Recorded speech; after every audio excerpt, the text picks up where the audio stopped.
할렐루야. 오늘도 이 말씀을 깨닫는 지혜와 응답받는 기도의 은총이 우리에게 넘치게 될 줄을 믿습니다.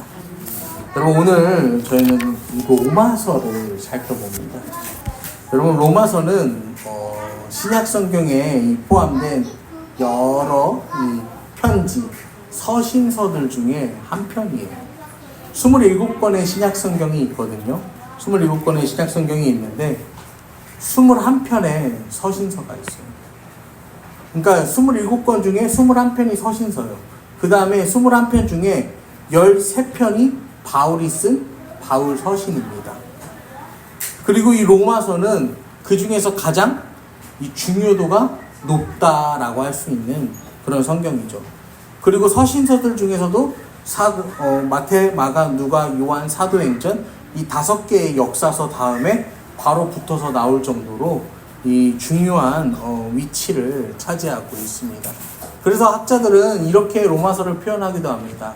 이 다이아몬드 반지에 다이아몬드가 로마서다라고 그렇게 표현을 하기도 합니다. 이 로마서가 소중한 이유 중에 하나가 또 뭐냐면요. 이 로마에 있는 그 교회는요. 바울이 개척하지 않은 교회예요. 그러니까 바울이 개척한 교회가 아니라 어떤 교회냐면요. 이미 있었던 교회예요. 이미 있었던 교회. 그러니까 이 바울이요. 다른 서신서들과 다르게 다른 서신서는 바울한테 연락해서 뭐라고 합니까? 선생님, 우리 교회에 이런 문제가 생겼습니다. 선생님, 이런 고민이 있습니다. 선생님, 이런 다툼이 있는데, 그러니까 바울이 그거를 해결하는 편지, 그거를 써서 보낸 게 다른 서신서들의 특징이에요. 근데 여기는 지금 바울이 가서 뭐를 이렇게 하고 저렇게 하고 할 게 없어요. 안 가봤으니까. 이미 세워졌는데 바울이 안 가봤으니까. 그러니까 뭐 하냐면 여기는 바울 자신이 생각했던 가장 이상적인 복음을 담는 거예요. 이 교리적이고 신학적으로 완성된 이 복음의 메시지를 로마서에 담아서 바울이 보내는 거예요.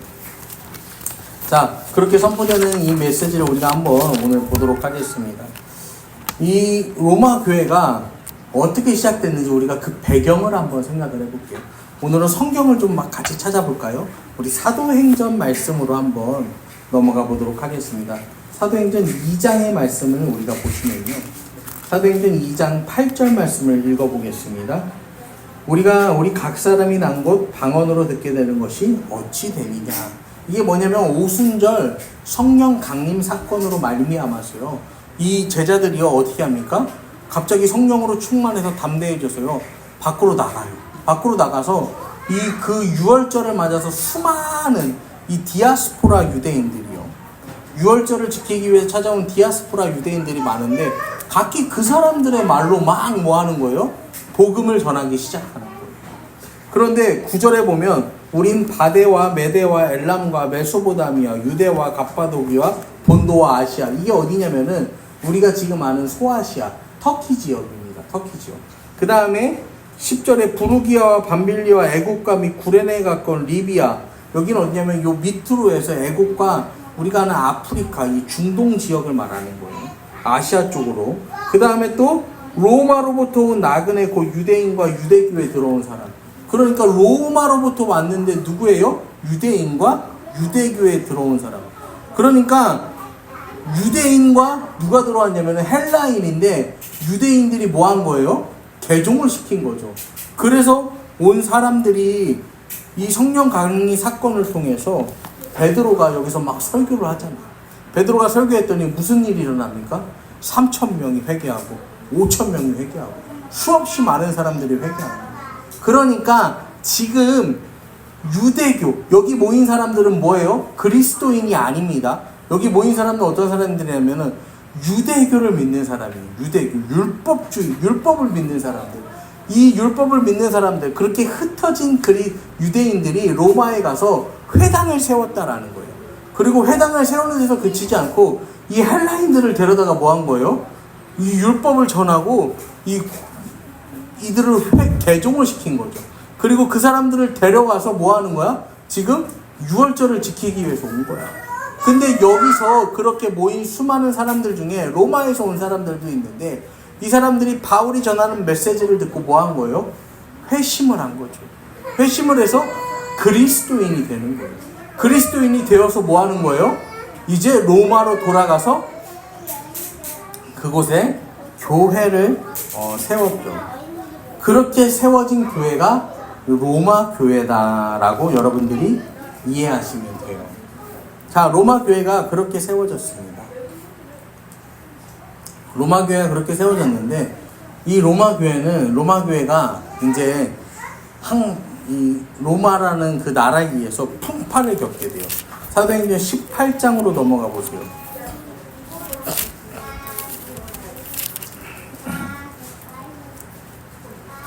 사도행전 18장 1절, 2절을 보면,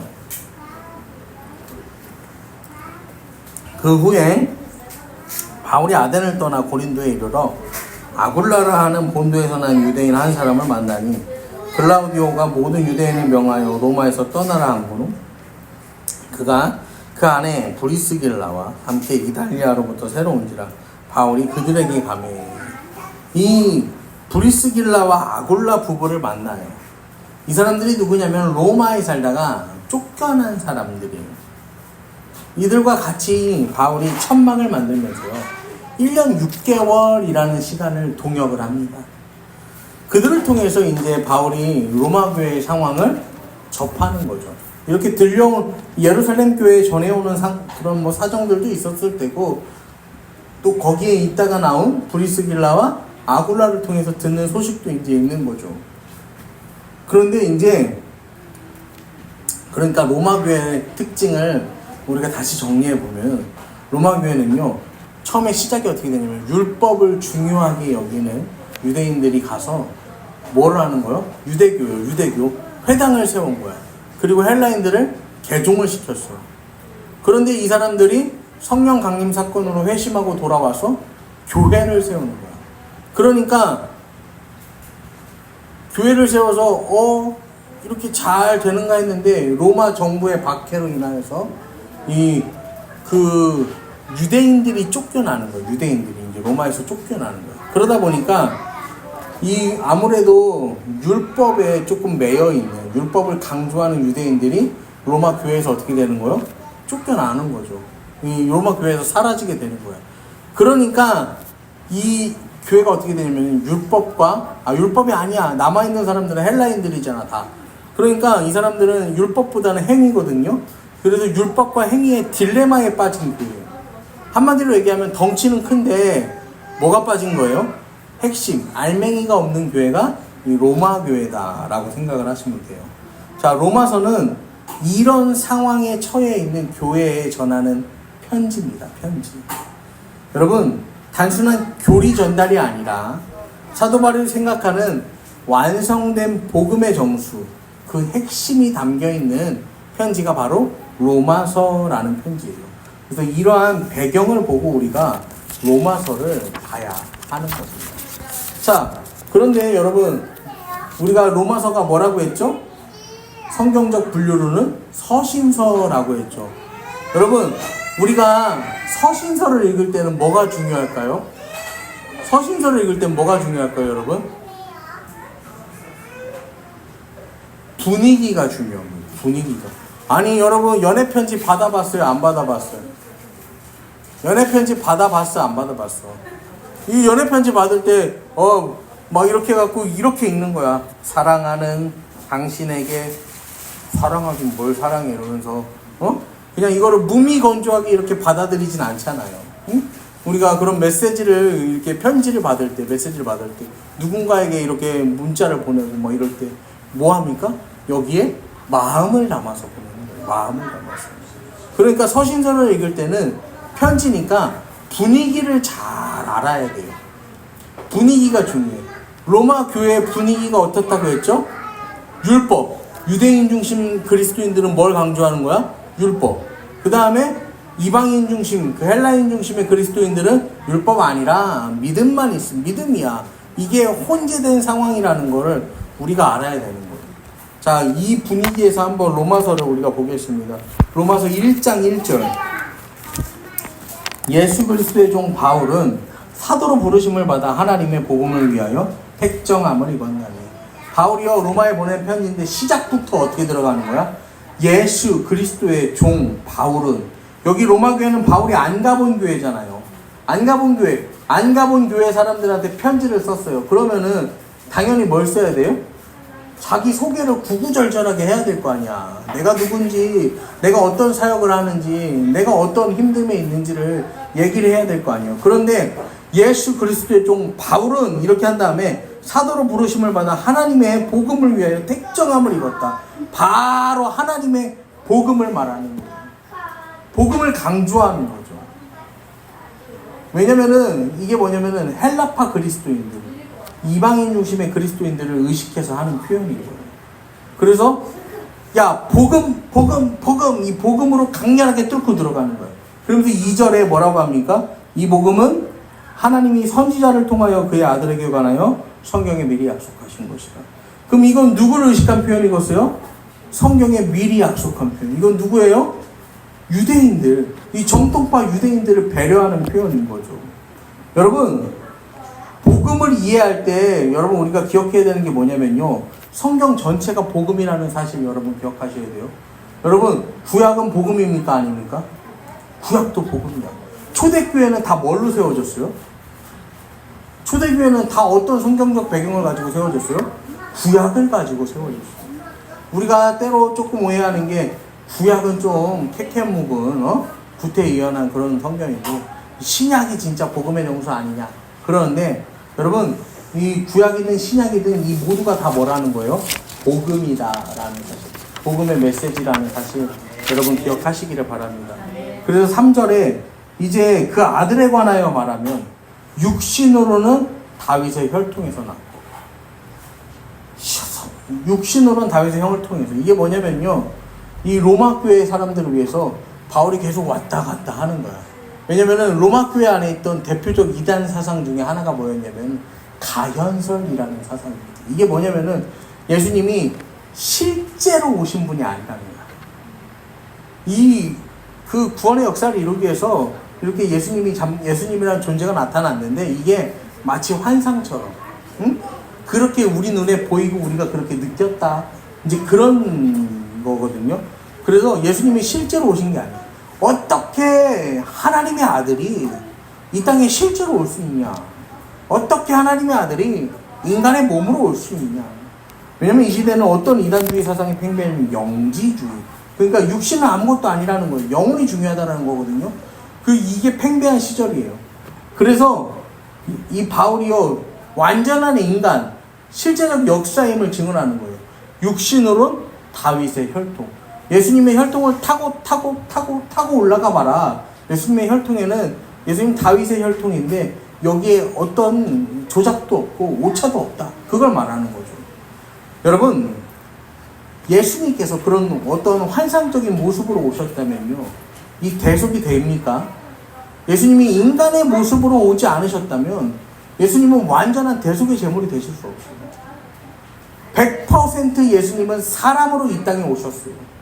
그래서 100% 죄가 없으신, 100% 깨끗하신 예수께서 죄인인 우리를 용서하셨다라는 사실을 여러분 기억하시기를 바랍니다.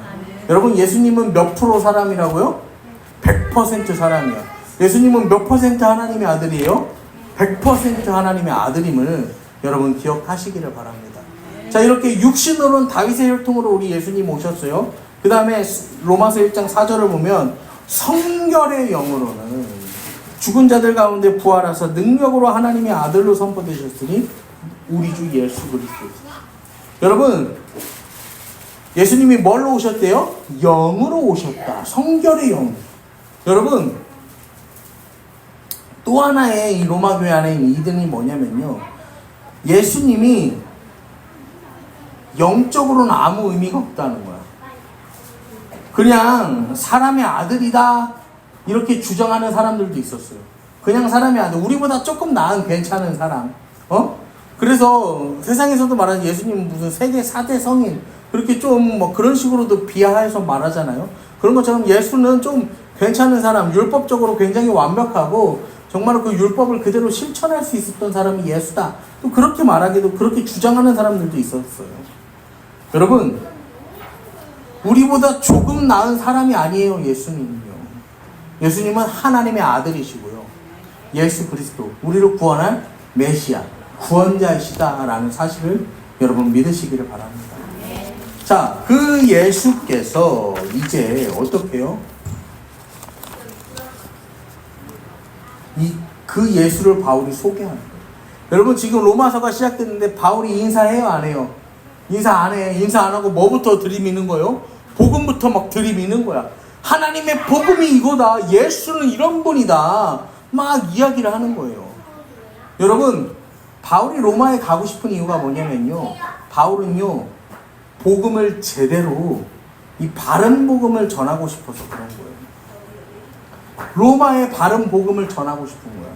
왜냐하면 그 시대의 세계관의 끝은 바울이 마지막으로 가고자 했던 서바나입니다. 서바나. 서바나가 어디냐면요, 지금으로는 스페인이에요. 스페인. 그러니까 거기가 세계의 끝이라고 믿었어요, 그때는. 그러니까 여기를 가고 싶은 거야. 여기를 가고 싶은데, 여기를 가려면 어디를 통해야 되는 거예요? 로마를 통해야 되는 거예요. 그 다음에 그때 이런 말이 있죠. 모든 길은 로마로 통한다. 그 말인즉슨 로마로 다 들어오기도 하는데 로마에서 다 나가기도 한다라는 거예요.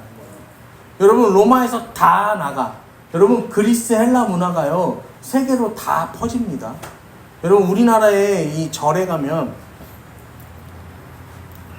금강 역사가 있어요. 금강 역사. 이게 뭐냐면 힘이 굉장히 센 그런 귀신이에요.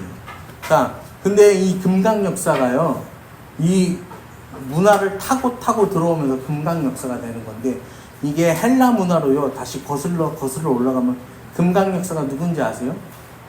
그리스 로마 신화에도 힘센 사람 나오잖아. 누구예요? 제우스의 아들 헤라클레스. 그러니까 헤라클레스가 이 넘어오면서 금강 역사로 그렇게 바뀐 거예요. 여러분, 그런 것처럼 이 로마에 바른 복음이 들어가면은 이 바른 복음이요, 어떻게 되는 거야? 세계로 퍼지는 건 일도 아닌 거예요. 문제도 아닌 거예요. 그래서 지금 바울이요, 로마에 온전한 복음을 전하기 위해서, 바른 복음을 전하기 위해서요, 예수님은 온전한 사람이시고 온전한 하나님이심을 초장부터 막 밀어넣는 거예요. 여러분, 이 편지를 쓰는 그 바울의 분위기, 바울의 마음이 여러분 좀 이해가 되십니까, 이제? 이 놀라운 복음의 핵심이요, 담겨 있는 거예요. 그게 바로 이 로마서에 담겨 있다라는 것입니다.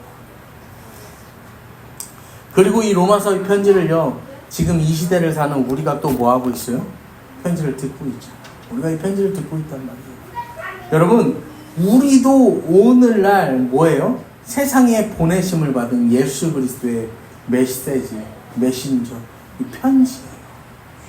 여러분, 우리 그런 찬양 있잖아요. 너는 그리스도의 향기라, 뭐 이런 잖아요. 근데 여러분이 뭐라고요? 이 시대에 보냄받은 그리스도의 편지예요, 편지. 자, 그런데요, 중요한 게 있어. 중요한 게 있는데, 여러분, 편지를요, 우리가 받았어. 편지를 받았는데, 로마서가 몇 장까지 있는지 아세요? 16장까지 있습니다. 그럼 편지가 얼마나 길었겠어? 그럼 이렇게 긴 편지를, 여러분, 그 한 글자 한 글자 보는데, 다시 한번 얘기할게요. 바울이 로마 교회를 세웠어요, 안 세웠어요? 안 세웠어. 로마 교회에 문제가 있어서 바울에게 문제 해결을 요청했어요, 안 했어요? 안 했어. 그러니까 다른 교회들에 보낸 편지를 만약에 그 사람들이 받으면 어떤 마음을 읽었겠어? 우리 바울 선생님과의 그 뜨거웠던 그 믿음의 시간들, 그 다음에 우리 교회가 당면한 이 문제를 해결하기 위한 여기 지혜, 이런 마음을 열어봤을 거란 말이야. 근데 로마 교인들은 어떤 마음으로 봤을까요? 야, 그 바울이라고 맨날 저기 하는 사람이 있는데 그 사람이 보낸 편지래요. 읽을 사람은 읽어보시고 말 사람은 마시고, 아마 그런 분위기가 아니었을까? 우리가 그렇게 생각해 볼 수. 왜냐면 바울이 누군지도 몰라. 그 다음에 바울이 로마 교회에 행한 일도 없어. 그러니까 바울이요, 편지를 다 안 읽을 수도 있다 생각을 한 거야. 여러분, 우리가 책을 사잖아요. 서점에 가서 책을 사고 인터넷 서점에서 책을 사. 자, 그러면은 여태까지 내가 산 책을 다 읽었다. 그렇죠. 책 제목이 좋아서 사기도 하고, 어떤 때는 추천사가 좋아서 사기도 하고, 근데 샀다가 뭐예요? 덮어버리는 경우가 종종 있잖아. 저도 어제 책을 한 권 또 샀어요. 그래서 이 책이 이제 서울대학교 남인혜 교수. 이분이 누구냐면 나태주 시인의 딸입니다. 이분이 쓴 책인데, 우리 아이들이 이제 국어가 공부에 다 시작이다라는 이제 그런 내용의 책인 거예요. 그러면서 항상 다 중요한 거예요. 그래서 이 국어를 못하게 하는 오적이 있다. 뭐 이렇게 하는 거예요. 그러면은, 이 오적이 뭘까? 소개 안 해줘. 책을 읽어야 돼요. 그래서 오적을 알아야 우리 애들이 책도 보고, 이 언어적 능력도 키우고, 이 학습의 능력도 키우는 거 아닌가. 이제 뭐 그런 게 고민스러운 거죠. 그래서 저도 딸깍하고 샀어. 제가 얼마 전에 읽었던 책 중에서도 오무교회가 온다고 했어. 오무교회. 5개가 없는 교회래. 그러니까 막 너무 이게 또 궁금하잖아. 그러니까 딱 사는 거야. 여러분, 로마서 편지도 마찬가지야. 바울이 편지를 보냈는데 이게 안 읽어볼 수도 있는 거죠. 그러니까 초장부터 바울이 뭐 하는 거예요? 복음을 막 그냥 갖다 들이미는 거예요. 마치 요즘 표현으로 하면 이런 거죠. 입 벌려 복음 들어간다 이런 거야. 그래서 복음을 막 바울이 뭐 하는 건 밀어 넣는 거예요. 밀어 넣는 거. 여러분, 우리가 예수 그리스도의 편지라고 했잖아요. 편지로 여러분 다른 이들에게요. 여러분 선한 모습을 보이는 삶을 사세요. 살죠? 안 살아? 살잖아요. 노력하잖아요. 그런데 그래서 막 5년이 걸려서 10년이 걸려서 내 삶을 통해서 저 사람이 예수를 알게 하고 저 사람 내가 변화시키겠다. 여러분 이것도 좋아요. 좋아. 여러분 그런데요. 이게요. 마냥 좋은 게 아니에요. 여러분 복음은요. 완전한 복음이기도 하네요. 완전한 복음이기도 한데요. 또 복음은요. 다르게 표현하면요. 긴급한 복음이기도 합니다. 여러분 복음은요. 완전하기도 한데 긴급하기도 해요. 그래서요. 바울처럼요. 긴급하게 때려박는 복음도 있는 거예요. 제가 어제 어떤 영상을 봤는데 이 경찰 이제 병원에서 이 아이가 이게 상태가 좋지 않아. 그래서 경기도에 있는 병원에서 빨리 서울에 있는 병원으로 이송을 해야 되는 거야. 근데 평소에 가면 1시간 반이 걸린대. 그래서 이제 경찰에 협조를 요청해서 막 순찰차 그리고 이제 경찰 그 오토바이가 막 와서 이제 서로 이 협력을 해서 막 가는 그런 여정을 보여요. 그러면 막 그 진짜 그 오토바이 그 사이카들이 막 가서 막 도로를 통제하고 막 하고 이제 막 그렇게 해서 막 하고 서울에서 이제 마중 나온 그 사이카들이 인계를 해갖고 병원으로 해갖고 1시간 반이 걸리는 거리를 37분 만에 도착을 했다. 이제 그런 걸 본 거예요. 제가 그걸 영상을 본 거야. 그래서 그러면서 생각을 한 거야. 이거야말로 완전한 복음, 긴급한 복음 아닙니까? 완전하게 이 통제를 잘 하면서 그 앰뷸런스를 이용했어요.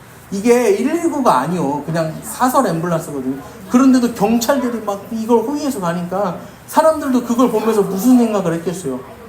야, 진짜 긴급한가 보다. 그 생각을 했을 거 아니에요. 그러니까 정말로 긴급하고도 완전한 그 복음의 전달이 그 병원으로의 전달이 이루어진 거예요. 여러분 우리가 전하는 복음도 그런 거예요. 그냥 완전한 복음. 내가 그리스도의 편지로 내가 그리스도의 향기로 5년이 걸려서 10년이 걸려서 15년이 걸려서 이 사람 변화시키는 거 이것도 너무너무 중요한데 여러분 긴급한 복음으로 이게 단순히 내가 복음을 막 밀어 넣어서요. 이걸 받든지 안 받든지 간에 막 밀어 넣어서 어떻게 하는 거예요? 빨리 들어라. 알아라. 여러분 이런 지혜도 우리에게 필요하다라는 것입니다. 여러분 다시 한번요. 복음은 완전한 복음이기도 하지만 뭐라고요? 긴급한 복음이기도 하다는 거예요. 여러분 우리가 믿는 바 이 복음이 무엇인지 우리는 완전하고 긴급하게 전할 수 있는 지혜가 있어야 됩니다. 예수가 누구인지 전할 수 있어야 한다라는 것입니다. 여러분 이 대한민국 개신교 복음화율이 20%입니다. 20%. 근데 이게 통계로 20%입니다. 여러분 우리 주변에요. 교회 한 번도 안 나가면서 저는 종교가 기독교입니다라고 말하는 사람이 몇 명이나 될 것 같으세요? 2명 중에 1명은 그래요. 그 말인즉슨 그래도 교회 안 빠지고 나가는 사람들의 비율은 어느 정도라는 거예요? 실질적으로는 10%라는 얘기예요. 10%도 안 될 수도 있어요. 여러분 감리교도요. 뭐 코로나가 문제가 아니라 감리교도 계속해서 어떻게 되냐면 교세가요 계속해서 줄어듭니다. 계속해서 줄어들어요. 그럼에도 불구하고 이 감리교가 대한민국 개신교에서 아직도 3대 교단의 자리에 들어가. 근데 그 교세가 정말요 제가 보기엔 너무 빈약해. 근데 3대 교단이야. 그 말인즉슨 뭐예요? 정말로 이 시대가 어떻다는 거예요? 암울하다는 거예요. 어렵다는 거예요. 10명 중 1명이 교회 다닌다는 얘기예요. 여러분 청소년 복음화율도 마찬가지입니다. 통계로 3.16%야. 통계가 3.16%면 실제는 어떻게 했어요? 실제는 1.6%도 안 되는 거예요. 여러분 100명 중에 1명이 교회 다닌다는 거야. 여러분 요새 초등학생들이 한 반에 몇 명 다니는지 아세요? 초등학생들 한 반에 20명 있습니다. 여러분 그러면 20명 중에요 교회 다니는 애들이요 실제로 많으면 몇 명? 2명. 그냥 진짜 많으면 4명. 어마어마한 거예요. 여러분 어마어마한 거예요. 옛날에는요 여러분 옛날에 어땠어요? 옛날에 여름 성경학교 하면 어땠어? 여름 성경학교 하면 애들이 바글바글했어요. 제가 어릴 때 제가 여기 이제 우리 대신교회 막 이렇게 해서 하는데 여러분 제가 대신교회 어릴 때 다녔는데 그 여름 성경학교 이제 수료증을 나눠주잖아. 수료증을 나눠주는데 여러분 제가요 100 몇 번이었어.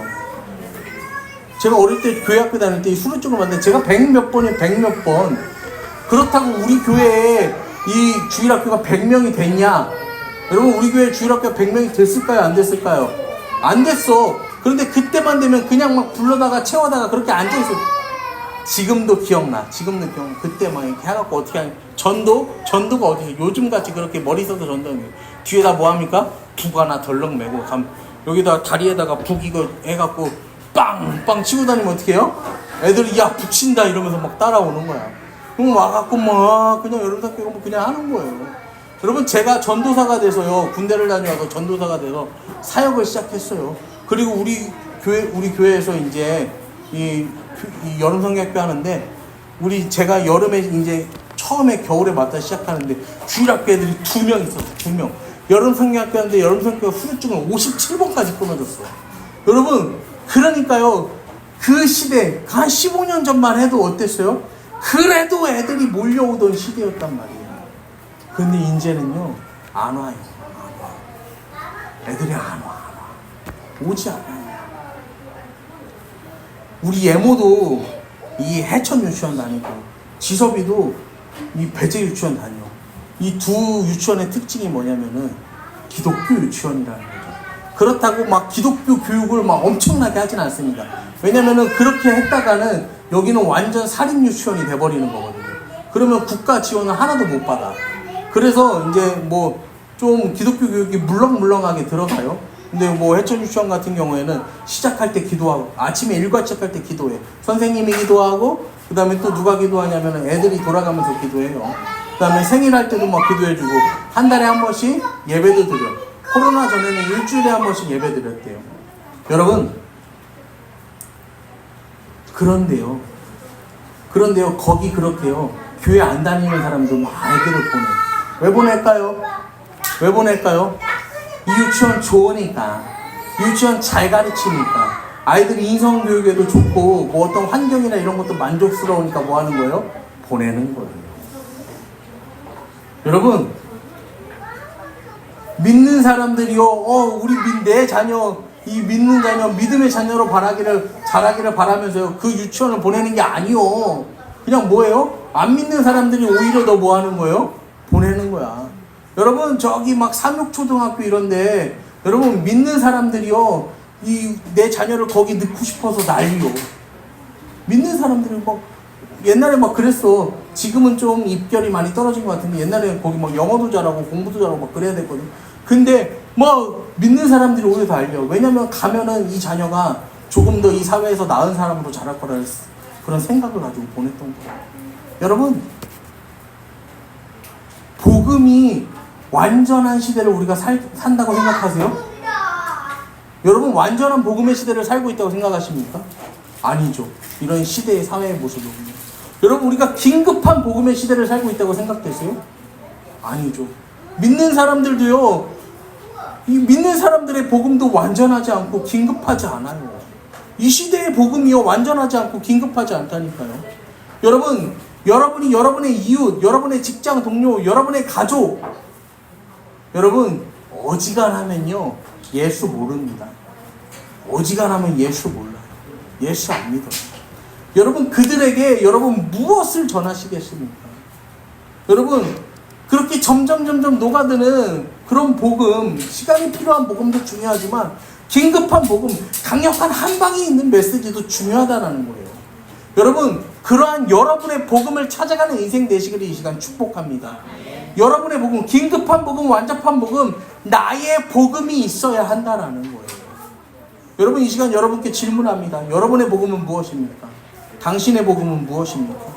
여러분, 그 복음을 알고 그 복음을 찾아가는 그 복음의 여정, 우리가 로마서를 살펴보면서 그 복음을 찾아가는 긴급한 복음, 완전한 복음, 나의 복음을 찾아가는 그 믿음의 발자취가 되기를 이 시간 축복하며 또 소망합니다.